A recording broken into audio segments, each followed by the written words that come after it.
All right, we're recording. Melody Schoenfeld, thanks for being on Fitness and Consciousness. Absolutely. Thanks for having me. I guess we've been friends on Facebook for a while, and I always see you like bending stuff and breaking chains and tearing cards. And it's like, what got you into Somebody has. what got you into all of that? Um, it's funny because I never really thought that I was particularly strong. Um, and I got into it because I made friends with a. I'm gonna hit pause for a second. Okay, no worries. Okay, it's back on again. So you were saying you got into the bending from. Yeah, I made friends with a guy named Bud Jeffries, and Bud is a performing strongman. And we became good friends, and that's what he does for a living. He does performing strongman stuff, and so he kind of showed me how to do some of this stuff, and I really enjoyed it, so I kept doing it. It's not a cheap hobby. It's a kind of expensive hobby, but it's fun. Yeah, Bud is amazingly strong. I found out about him. It was probably, I guess, getting close to 10 years ago. Yeah. I read about him through Pavel Sadzulan. I'm certified through Pavel. Yeah. So when I started reading about Pavel back then, I remember Bud in the books, like squatting like 900, starting from parallel, and Yeah. all sorts of crazy feats of strength. Yeah. And endurance. Like Yeah. And flexibility. yeah, Yeah. he's amazing. So you live close to him, and you're able to like. No, well, he lives in Florida. I live in California. We don't live anywhere near each other. We met Oh, at a workshop okay. and just became really good friends. Yeah. Yeah, so I was wondering, like with bending, like I have a piece of rebar over there, and I paid like $3 for it a long time ago, and I just bend it and straighten it out, and I don't use it very often, but I was always kind of wondering why people don't straighten it back out, or like it seems like you would your money would Well, go it's farther. kind of cool to have a souvenir. Yeah. And when I have the money to do it, I get all my stuff together and I send it to my friend Sean out in Florida. Sean's a really good welder, and he does functional art. And he made like a table out of a bunch of my bent metal and stuff like that. So I usually just send it out to him and have it remade into something cool. Oh, And if you bend something back and forth so much, you start to weaken it. mm-hmm. So Yeah, yeah, it's pretty fun. I was into it for a while, and then it's like I was like bending like a long piece, and I was like pulling it into my abs, and I was thinking, well, I'm going to be working on like my ab strength too. And then like I felt like this little like bubble start to come out like at the bottom of like my lower abs. And like as soon as I felt it, I just like decompressed and stopped because it kind of freaked me out because I thought I was about to have a hernia. yeah. So I didn't bend anything or lift anything heavy for a long time. I just kind of like focused on like contracting that. I mean, nothing ever really happened from it, but it does kind of. Have you had any like injuries from it, or you always? Just get bruised. Yeah, Yeah. you get a lot of bruises from doing this stuff, but nothing permanent. What's your favorite stuff to bend? Oh man, I love it all. I think I really like large steel scrolling the most, maybe, but I'm starting to get into license plates, but they're not as easy to come by, and I still have to cut a little. I have to cut a little slit in them before I can tear the whole thing. I can't do it without cutting a little slit. But it's like a less than an eighth of an inch cut. Hmm. But that's how I have to start it, or else it doesn't go. Yeah, but that would be tough. I haven't tried that before. Yeah, no, it's pretty fun. I mean, basically you're doing it this way. But I mean, I'm a 105-pound vegan, so nobody really expects this stuff from me. So I guess it's part of the fun. Yeah, I'm vegan too. I quit eating meat when I was 15. I'm 39, Yeah. and about like half that time I've been vegan. Yeah. Um, when did you quit? That's been 18 years. How long? Been 18 years. 18 years. Yeah. What made you transition? I've always been kind of headed that way. So when I was I've always been a huge animal lover. And when I was a little kid, I used to like to look at the lobsters in the tanks, Mhm. and it never occurred to me that they were the lobsters on plates. And then one day, my parents took me to some restaurant where I was an expensive kid. I like to eat lobster. Mhm. My parents took me to a restaurant that they brought the live lobster to the table, and you have to pick one, and I never ate lobster again. That was when I was like 5. And then after that, it was, oh, I'm getting a visitor. After that, it was, I went to sorry, my brain stopped working for a second. We did one of those kind of field trips in the class, in the 8th grade class. It was to one of those period towns, where everybody dresses in period costume and they weave hemp and all that stuff. And there was a butcher. And so there were just a big cow carcass hanging upside down to dry. And that left a huge impression on me, and never ate red meat again after that. And then when I was in college, I wasn't even really trying. I just realized I hadn't eaten chicken in 2 months. And I was like, oh, well, all right, I can do that. So I stopped with chicken. And the thing that really was hardest for me was I really liked dim sum, so I didn't want to stop eating shrimp and stuff like that. That was the hardest thing for me. And then I really liked eggs and cheese, and I didn't think that they were problematic, because I'm a moral vegan. So I was like, oh, morally, there's nothing wrong with, you don't kill anything to get the milk, you don't kill anything to get the eggs, no big deal. And so I went, I met some vegans, and most of the time when I had met vegans, I did not have good experiences with them. They were always kind of really in your face and very, you're a bad person because you eat meat, and that kind of thing. And that doesn't go over well with me. I don't need people yelling at me and telling me how to live my life. But these guys, I was just talking to them, and they were very nice to me, and I asked them, what's the big deal with eggs and milk? And all they said was, do your own research. Go check it out and tell us what you find out. That was the best thing anybody could have said to me. And so I was like, all right, I'll do that. So I went home and I did my own research, and I was like, all right, not eating that anymore. And so I cut everything else out at that point and went 100% vegan, and I never looked back. That was a long story. Yeah, it's funny how it works. Like something will just like click. So I had a couple friends that were vegetarians, and this is when I was 15, and they were just dropping me off in my mom's driveway, and they just told me a little bit about it. I don't remember exactly what they said, and that was it. Never ate meat again. Yeah. And then I saw like a while back, like the Bloody Dairy Industry Facebook page. Yeah. And I don't remember what I saw exactly, but it just like clicked. I'm like, okay, I can't do any of it anymore, because I learned about rennet. Yeah. Like that's weird. Like reaching into the cow's stomach through a port and getting stuff out. That's Yeah. There's a whole bunch of yeah. There's a lot of things about it that are like.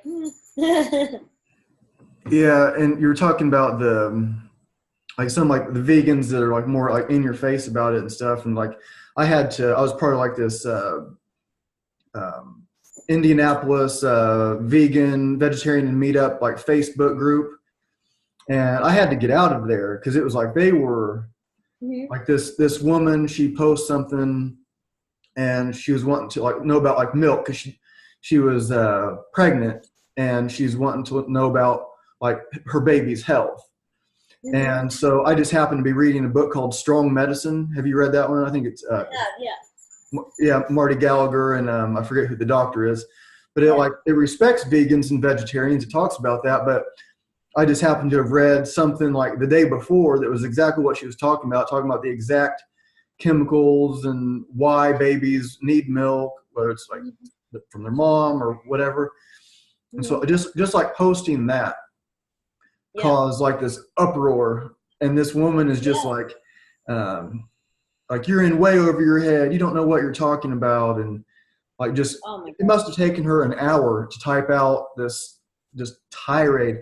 Like, God, that is crazy. It's like, I recommended reading from a doctor. I didn't like, but like, and that's what like most of my answers were. If people had questions about something, like, oh, well, check out this book, check out this doctor, check out, or like they were talking about almond milk. It's like, well, almond milk isn't really milk, but and you just get all this hate.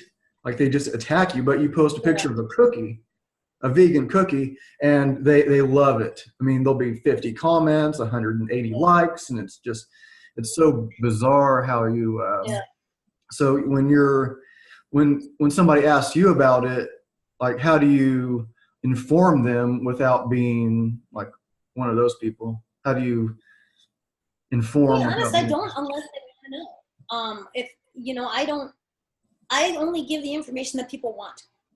If somebody wants to know what happens in the farm, in the factories, I will tell them, but only if they want to know.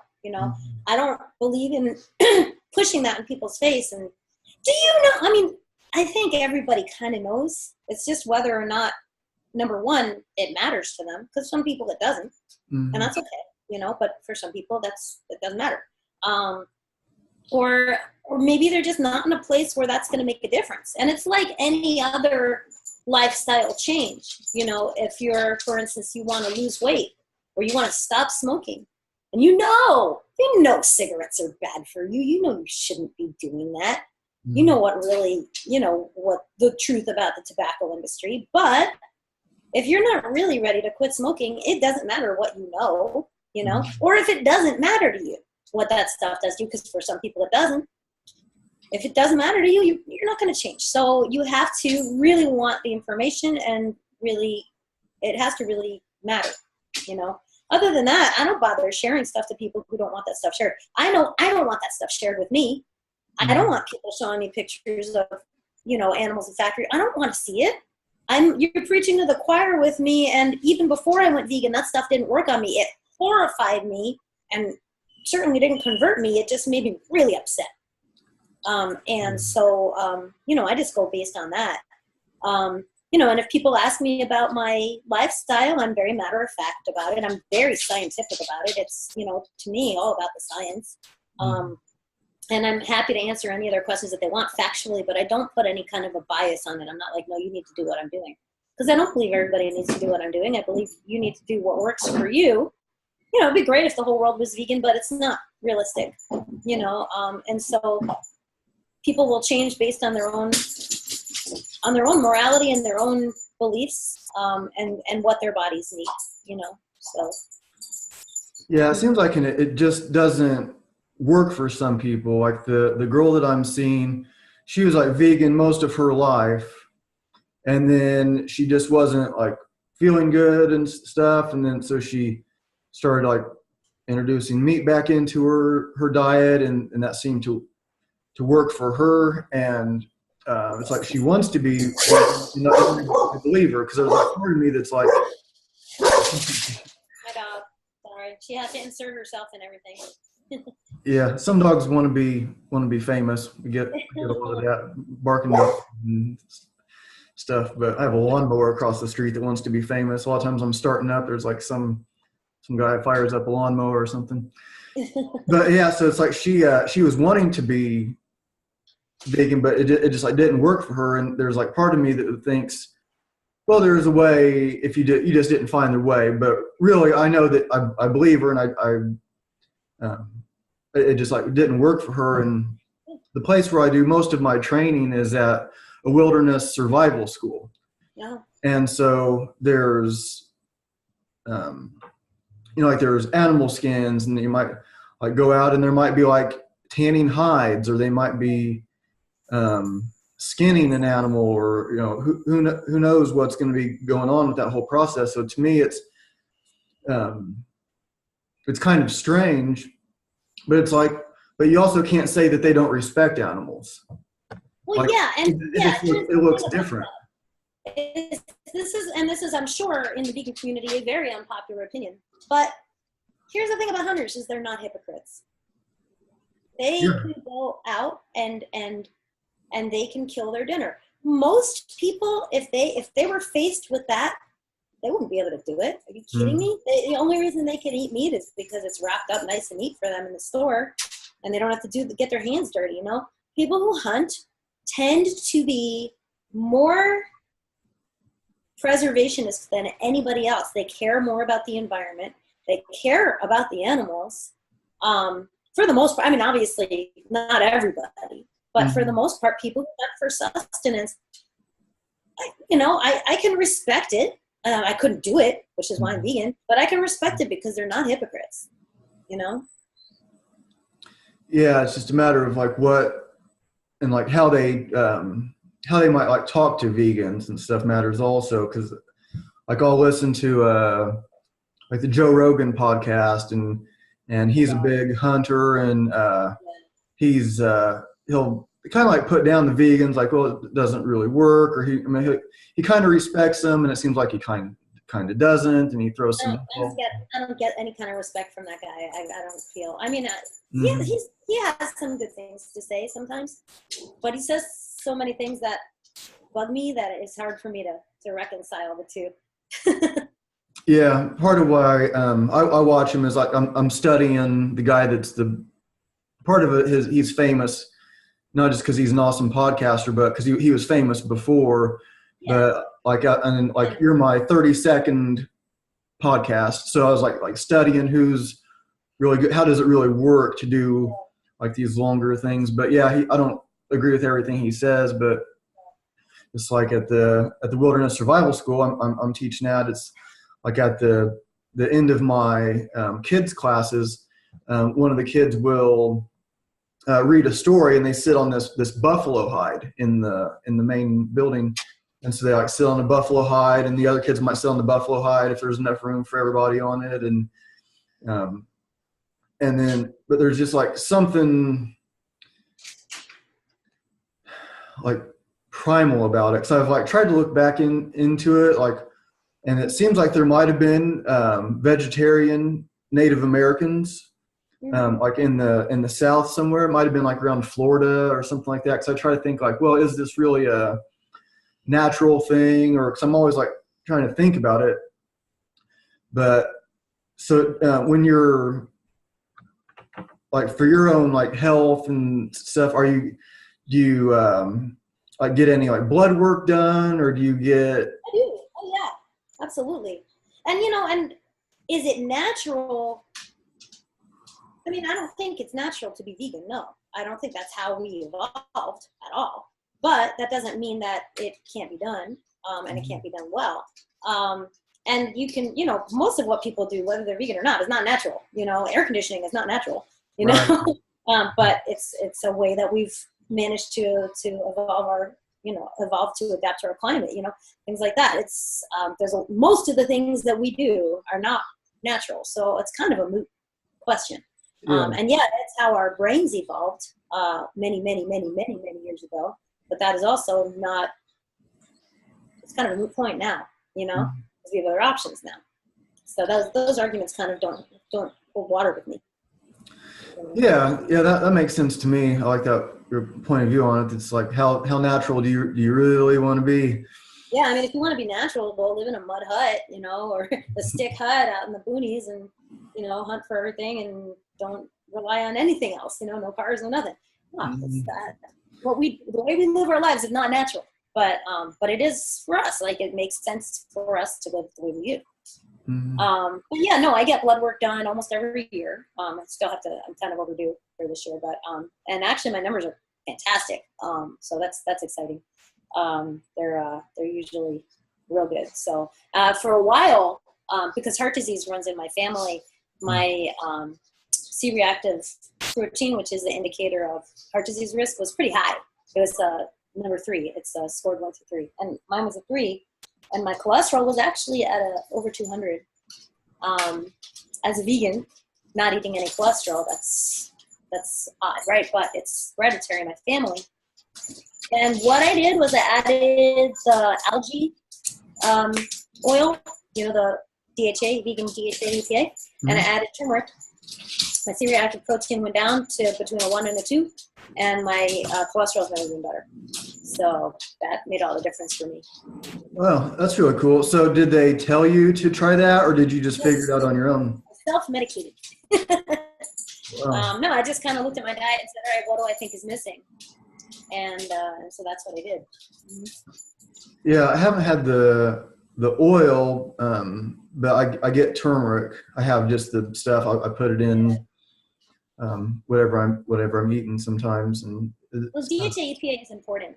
Your brain is mostly DHA, about 80% DHA. So you do need that, and it's in your eye, important for eyesight and all that stuff. So I really highly recommend it. Most people get it through eating fish.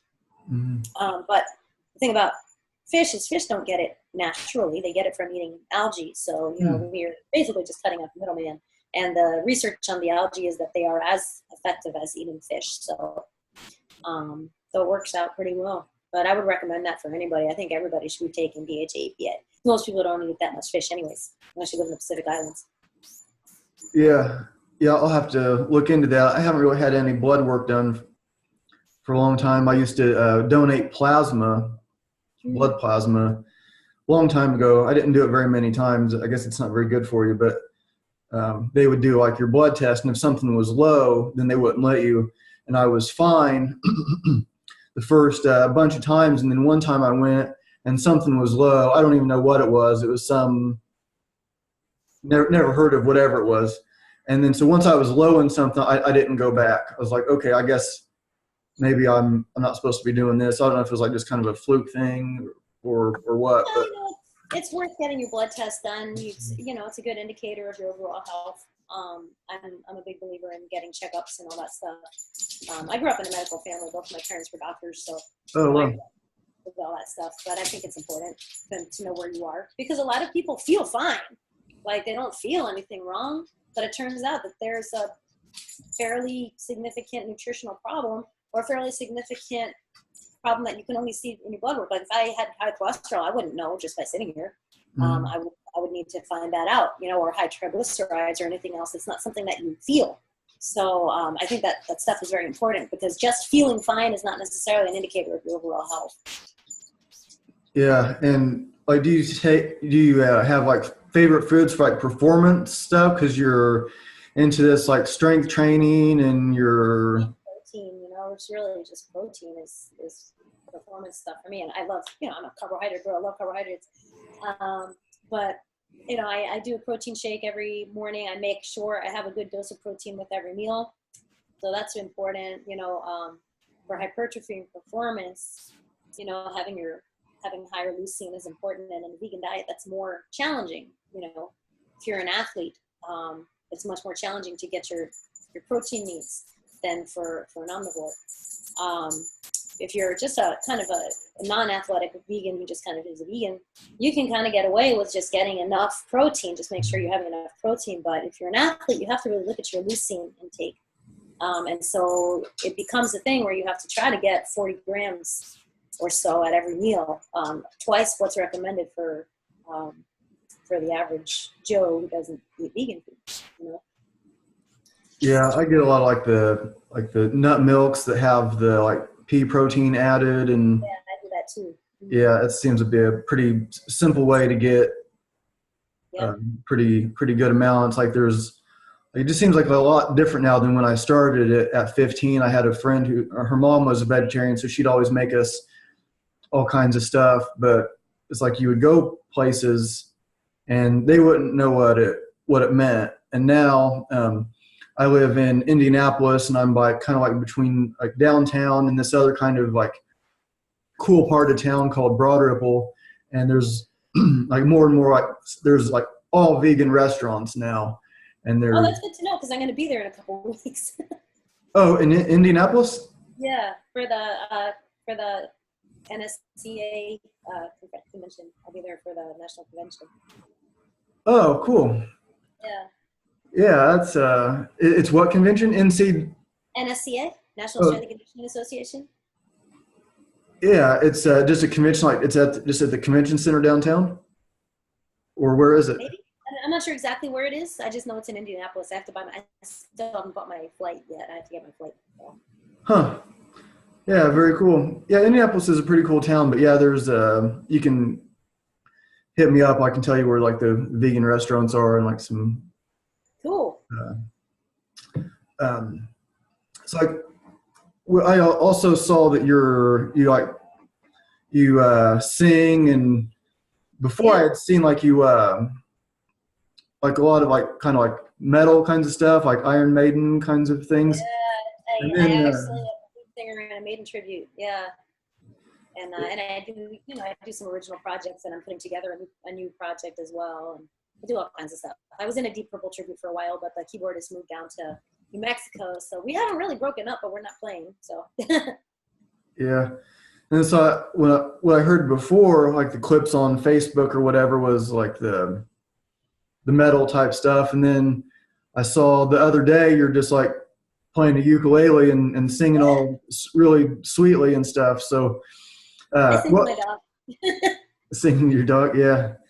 Yeah. Uh, when did you is like the ukulele, is that the only instrument you play, or do you play other No, stuff? I play piano and cello, and I started bagpipes a while back, but I had to stop taking lessons. I want to start up again soon. And I play some drums. I play some harmonica. I can play like one chord on the guitar now. I used to play a few chords on the guitar, but now I only play one because I'm out of practice. But yeah, mostly, yeah, I play a few different instruments with varying degrees of mediocrity. Yeah, what got you into the Iron Maiden? Why then? Why them? I mean, at least you were in a Deep Purple tribute also, but like Yeah, well, I grew up with hair metal. I've always been a huge, I've always loved metal. And I just had this opportunity with this Maiden band. I met the drummer of the band, and he was like, "We need a singer." And I was like, "Good," because at the time I was in a band that needed a drummer. And so I brought him into my band. He brought me into his band, and I've been in that band ever since. It's been great. do you mostly tour around like doing shows like in California, or you go other places also?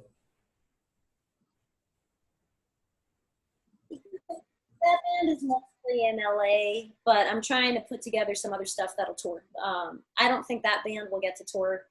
There's just a lot of Maiden tributes, Mm. and so it's hard to get bookings out of state with it. But I have another project that I'm putting together that I think is going to do very, very well, and so that one will probably tour. And then there's an original project that I have been part of that I would like to play with, but that guy doesn't want to play live. So that's just, I guess, a recording project. So I'm trying to put together, I have just a ton of lyrics that I've written that I gave him to work on. And I was like, all right, I will write the lyrics. All you have to do is put the music in, and then you can get co-writer credit, and I will go perform it. So that's what I'm hoping will happen. We'll see. What kind of music is that? The original stuff? It's metal. It's more like melodic. So I guess it's along the lines of Maiden type stuff. Yeah. Yeah. So you like are you like singing it for him so he gets some kind of idea, or is it mostly just you just hand him a piece Well, of paper with words on it? I gave him my lyrics, and in my head, I was like, I'll give him the lyrics, and he will know what to do with them. But he wants me to give him the melody lines too, which I hadn't gotten a melody line for everything. I had it for a couple things, so I kind of plunked it out on the piano for him and sent him that, and so he's trying to work with that. But I don't know if what I gave him is easy to work with. So we'll see what happens. Fingers crossed, Yeah. And are you doing other stuff that's like like the ukulele? Like where does that fit in with your It doesn't. music stuff? So it's like metal. It doesn't. Is It that what you doesn't. said? I sing to my dog with the ukulele. I put her. She likes to take naps if I play the ukulele, so that's what I do. Yeah, I mean, I would like actually to put my cello as part of it. I want to start playing cello, and actually, this new project that I'm putting together, I might play because we have an electric violinist, and it'd be kind of cool to be able to play cello along with her. So we'll see. And this would be like metal cello stuff? Yes. Yeah, there's this really cool company that makes cellos that you kind of wear like a marching drum. You can run around on stage with them and play at the same time. Oh, wow. So I really like to do that. That would be very cool, but they're very expensive. So, fingers crossed. Yeah, Yeah, cellos are really cool. yeah, I love it. I've been playing cello since I was in the second grade, but then I took a long break because, my dad was one of those people who, I didn't have a great relationship with my dad. And when I was trying to practice my cello, he would sit in the room like that and took all the fun out of it. So I stopped playing for a long time, and I'm trying to pick it up again, but I'm terrible about practicing. That's a big problem. If I were better at practicing, I'd be so good at everything.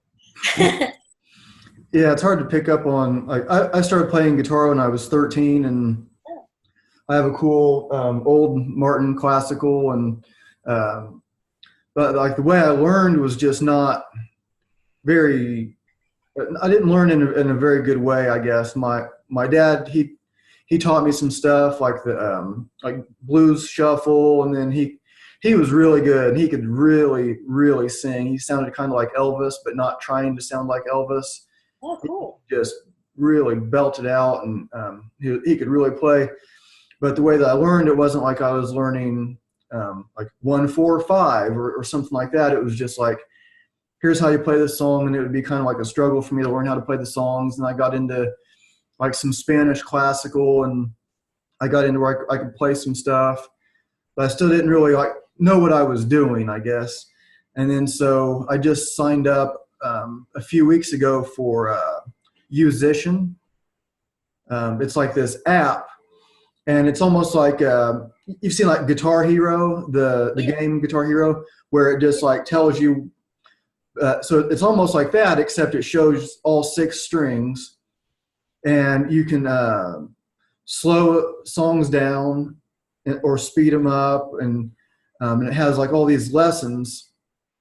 And so I just kind of like, all right, I'm going to start from almost the beginning. Like I started kind of like this intermediate level to try to like really learn in a proper way. Cause I kind of got to where I just kept hitting, like I would go to attack this like next piece of like this super complicated Spanish classical thing. And it was just like, man, it would take me forever to get it. And then I got to where I could play that. But then if I was wanting to learn like a rock song or something, it's like I could play this complicated Spanish thing, but I couldn't, like, for some reason, keep a rhythm on this, what should be a lot more simple. So after 27 years of playing, whatever it was, 20 some years of playing, I'm kind of like trying to go back and like relearn. Yeah. How did you, so you were taking lessons when you were a kid, you just had like what do you do now to get better? Or are you just? Well, I had taken a few lessons, but then, just financially, I couldn't keep it up for the time being. Hopefully that'll change soon, but, I just couldn't keep it up. So I was just trying to learn on my own. I have the Suzuki books and everything, and I can read the notes. So I thought, well, maybe I can, and I could if I practice, but I'm not. So that's the problem. Yeah. The musician has like a ukulele option, like guitar, ukulele, and I think a few other things. But just like what I learned is that I usually almost always play by myself. Yeah. And so maybe I couldn't tell if my timing was a little wrong. Well, right. now I can tell because this thing, it hears you play and be like, oh, I was too early, I was too late. It'll say good, or it'll say perfect. And so I can tell what I couldn't hear, I can now like see it. So it's like you're kind of learning, and it's really cool. It's a pretty cool thing. It's only $10 a month, and so people are like trying to learn and they're like struggling because I would just like sit in front of this like sheet music, and I can read music, but I would normally do tablature for guitar, and it was just, I guess after a while, it just like I just got to find a better way because I want to be like one of those guys that can just hear something and then play it and play whatever I want without such a struggle, I guess. Yeah, see, that's how I've always played, is I hear something and I can play it on the piano or I can pick it out on the Mm. cello. But I've always struggled with music theory, and being able to sight read. That's always been the hardest for me. So I would love to be able to pick a book and just be like, okay, I'm going to play this song the way it's written here, and Mhm. I can't do that. So yeah, I have the opposite problem. Yeah, it's funny how it works. It's like because there's so many notes. There's Mm-hmm. you sit in front of this like 1,000 note thing that you got to remember. Like, okay, this is difficult. Yeah, I just signed up for like a music theory online thing through Udemy. So I've done, but I'm just in the part now where I kind of already know a lot of the stuff that they're saying. So I'm just waiting for the part where I have to really start learning now. And how does that work? Like, what do you? This one is run by a music professor at a college, and so it's kind of cool. You get homework and the whole thing. So it's little like maybe 10-minute videos for each subject, and it goes through basically 3 semesters of college music theory. So I just started it. So That's cool. So are you playing an instrument to it? Does it relate to an instrument, or it's all just? well, it's sheet music, and so I think it'll probably end up relating to piano at first, and then you can attribute it to whatever instrument you want to play. Yeah. So is it like a subscription, so it like costs money, or it's just like? You pay a one-time fee for the course. That's it. And I got it. It was on major sale, so I got it for like $20. So Oh, nice. Yeah, I'll have to look into that too because I want to get my theory down better. I took music theory in school, but I didn't really like school. So yeah. Let's see. Are you just working as a trainer? Is that Yeah, your? I own a personal training studio, and then I also own a small business where we make music. Excuse me, you got me on music thing now. We make custom fitness equipment, so out of steel. So we make like barbells and dumbbells and monkey bars and all kinds of fun stuff. It's custom pieces, you said? Yeah, everything's custom. Well, so what kind of stuff are people ordering for like barbells? Are they wanting like thicker Well, ones or? our most popular item is a mace, Uh, and so we basically make them. It's like a big long stick with a ball on the end, and then a small ball on the other end, and you can fill the ball with water, or you can fill it with sand, or you can fill it with BBs or whatever you want. And water is the most fun, I think. So that's our biggest seller, but we make barbells and dumbbells that are the same like that, where you can fill up the ends. And people will ask for different handle thicknesses, or maybe they want it to be a certain length, or maybe they want the balls to be removable, things like that. So we made this one piece a long time ago. This one was a combination mace, barbell, and dumbbell. So it's like the handle comes apart and the heads come off and all that stuff. So there's all these different configurations. That one was fun. well, what's the company called? Evil Monkey. Evil Monkey. And you want to say that? Mm-hmm. Yeah, that sounds really cool. Maces are like really becoming a thing now.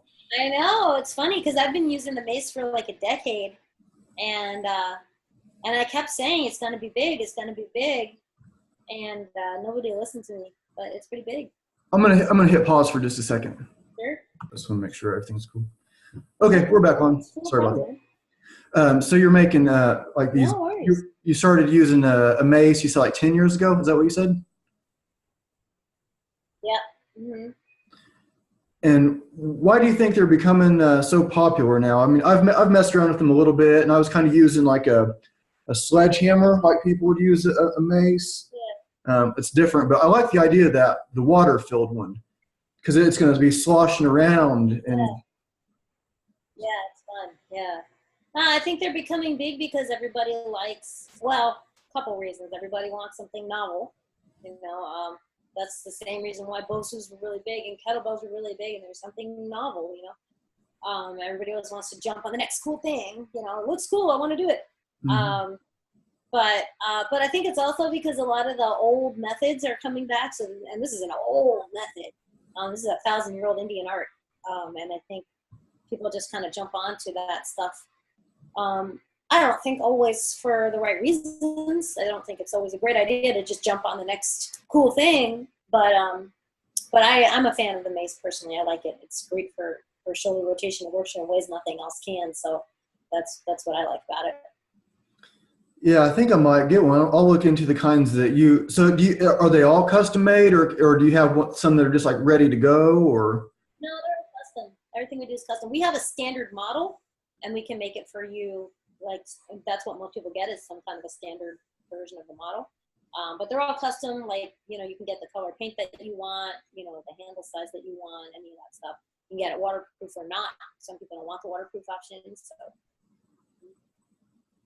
Yeah, that sounds pretty neat. A lot of people that seem to be like really, like I said, like it's kind of like new thing, but a lot of people that really, like to me, like a lot of the guys that are like really high up in their knowledge, that like really know fitness stuff are really into them. So it's not like a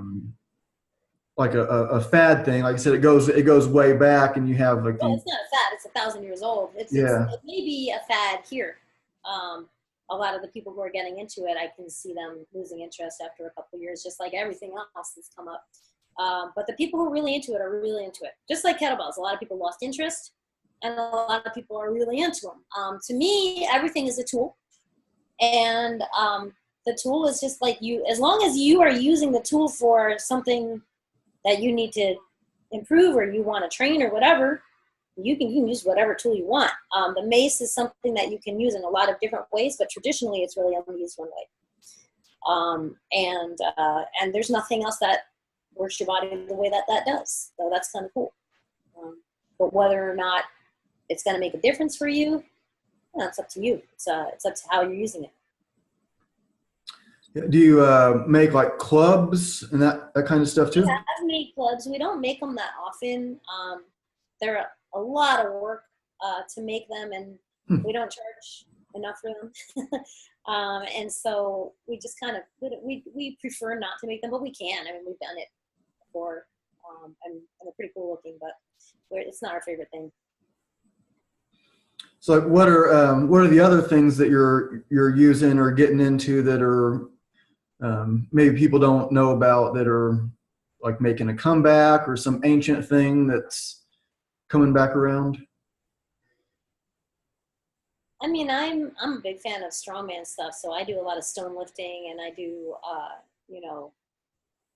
I pull trucks and stuff like that. I like all that stuff, but I use a Bulgarian bag a fair amount. I'm a big fan of Bulgarian bag. A lot of people, I think, don't know about it. But that's another thing that works your body rotationally in a way that most other things can't. And it's a great grip trainer. And I'm all about grip strength. So I think that's got a fair number of people interested in it at this point. Yeah, I don't think I've used one of those either. I think I tried like making something that would be something similar to so many cool things, like rotate it around and then squat and then kind of swing it back around. Or do you guys make those too, or? Yeah. No, we don't make those. Oh, okay. The Suples is the major company that makes those. SUPLES.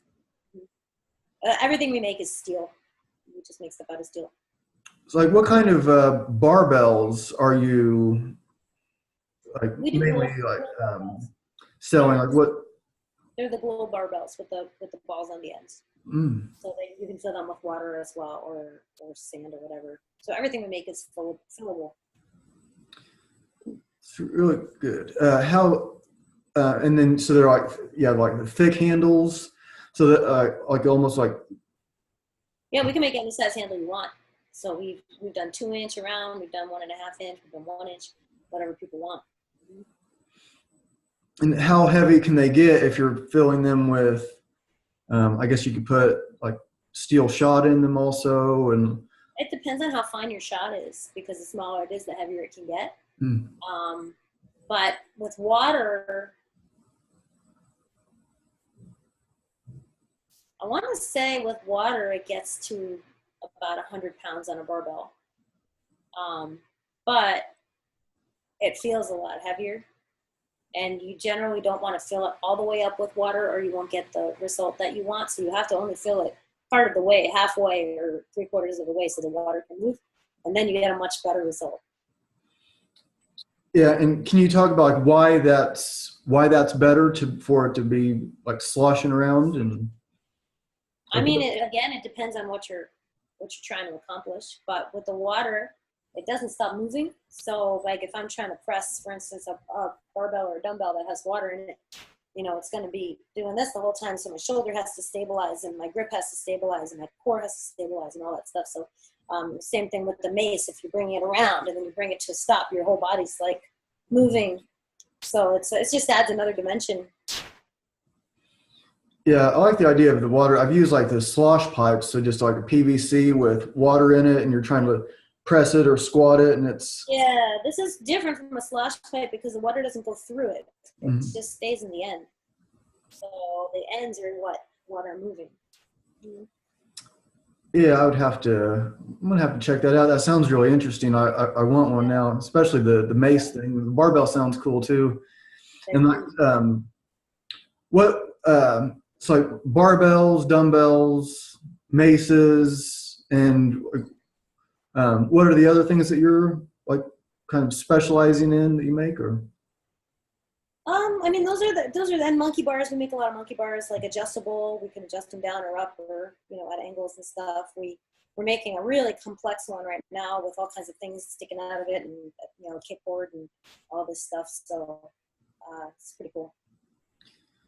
Yeah, I bet that's a good business to be getting into. I think that stuff's getting more and more popular with like the Ninja Warrior, and it seems like there's more. Yeah, I mean, our downside is that we're a 2-person company.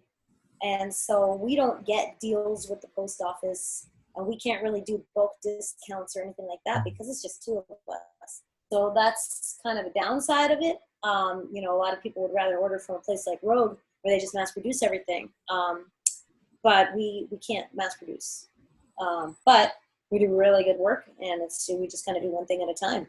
So it might take us a little longer, and our shipping might be a little more. But we do good work. Yeah, that would appeal to me more too. I know Rogue makes good stuff, but it would appeal to me more. That's like, yeah, there's 2 people at this company, and here's what we do, so people can kind of like get to know you a little bit from like social media. And then, so are you part of the building process also?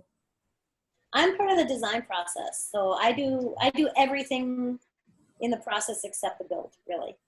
Yeah. Who does the building? Dave does the building. He's an aerospace welder. He's really, really good. But yeah, he does all the welding, and I do all the everything else. And he does a lot of the design as well, like a lot of the design, because he'll take my ideas and be like, well, I could do better than that. And he'll just like, he gets really good ideas. So he's got a new idea for a new shape mace right now that he wants to try out, and I'm just kind of like, why can't it just be round? So so he's a lot more innovative than I am with this stuff. You said did you say a shake mace? No, a new shape. Oh, a new shape. Yeah. Can he say what the shape is, or is that going to be like a proprietary thing? Top secret thing right now until he's done with the prototype, and then if the prototype's out and people like it, then we'll go more public with it. Yeah, I'll be curious and it was called Monkey. What was it? Evil Monkey. It's Evil. MUNKY. Evil Monkey. So, yeah, monkey with a U. I'm gonna have to check that out for sure.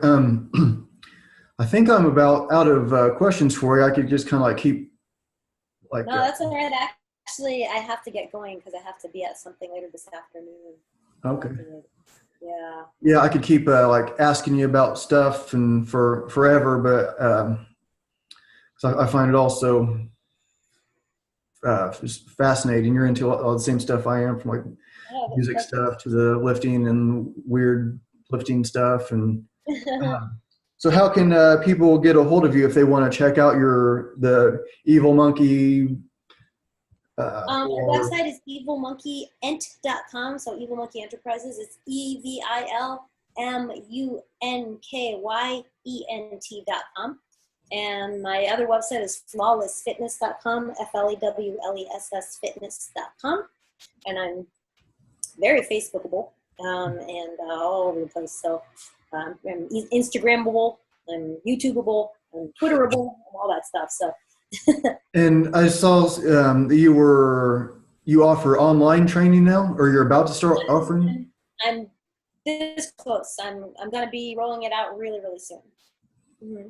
And then so that would be for people like for the one all kinds of strength training. People want to get stronger. People want to lose weight. You know, a lot of people want specifically to work with a vegan trainer, and there aren't that many of us, so there's that as well. But yeah, anyone who wants to work with me who doesn't live near me, or even if they do live near me but don't want to hang out with me, you know, they can sign up for that. Mm-hmm. Yeah, I think online training is going to get like more and more popular. I mean, I know a lot of people are doing it now, but I think you can reach more of like who you like. So like maybe somebody wants a vegan trainer because they can identify with somebody, or like I think it's going to be like more and more popular to just kind of like do your own thing from your own place. It's like more convenient and